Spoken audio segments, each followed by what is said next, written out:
जो दृश्य आप अभी देखने वाले हैं वो आज का भारत नहीं है, बल्कि लगभग 1300 साल पहले का भारत है।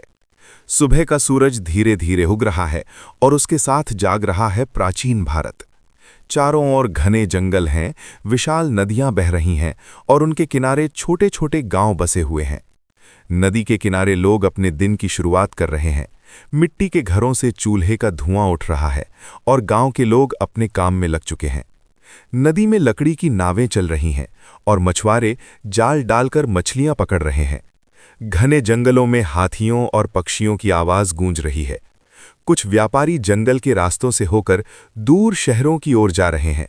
गांव की महिलाएं नदी से पानी भरकर अपने घरों की ओर लौट रही हैं। खेतों में किसान बैलों से हल चला रहे हैं और धरती से अन्न उगा रहे हैं। जैसे जैसे दिन आगे बढ़ता है, भारत के बड़े शहरों में हलचल तेज हो जाती है। उस समय उत्तरी भारत पर एक शक्तिशाली राजा का शासन था, हर्षा।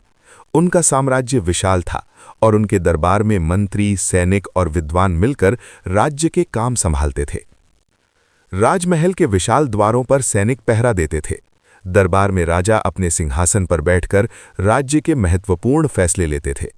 कभी-कभी राजा सजे हुए हाथी पर बैठकर अपने सैनिकों के साथ शहर का दौरा करते थे।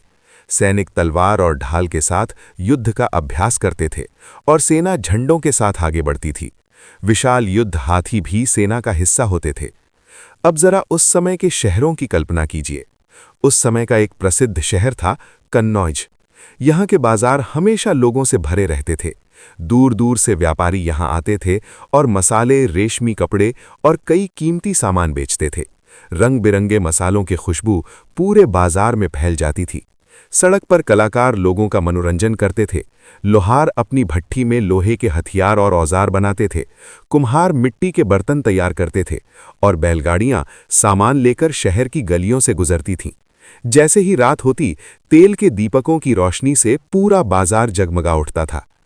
लेकिन उस समय भारत सिर्फ व्यापार और साम्राज्य के लिए ही नहीं, बल्कि ज्ञान के लिए भी दुनिया भर में प्रसिद्ध था। उस समय दुनिया का सबसे बड़ा शिक्षा केंद्र था नालंदा यूनिवर्सिटी। यहाँ हजारों छात्र पढ़ाई करते थे और दूर देशों से भी विद्यार्थी यहाँ शिक्षा लेने आते थे।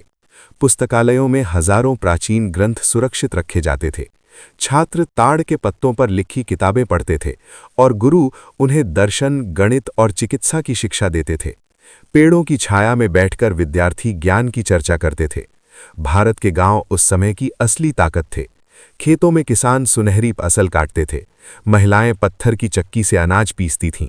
बच्चे मिट्टी के घरों के पास खेलते थे और त्योहारों में पूरा गांव संगीत और नृत्य के साथ खुशियां मनाता था।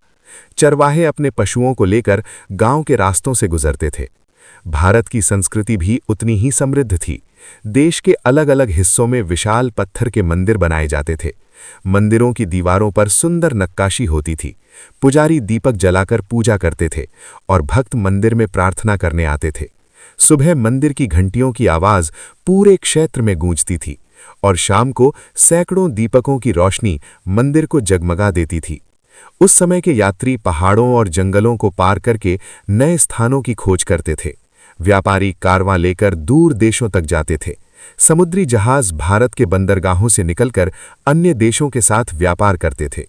जंगलों में साधु ध्यान लगाते थे और रात के आकाश में चमकते तारे उस शांत वातावरण को और भी अद्भुत बना देते थे।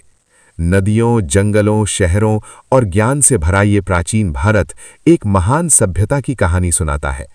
अगर आपको इतिहास की ऐसी अद्भुत कहानियां पसंद हैं, तो वीडियो को लाइक करें, चैनल को सब्सक्राइब करें और कमेंट में ज़रूर बताइए कि अगली वीडियो किस विषय पर होनी चाहिए।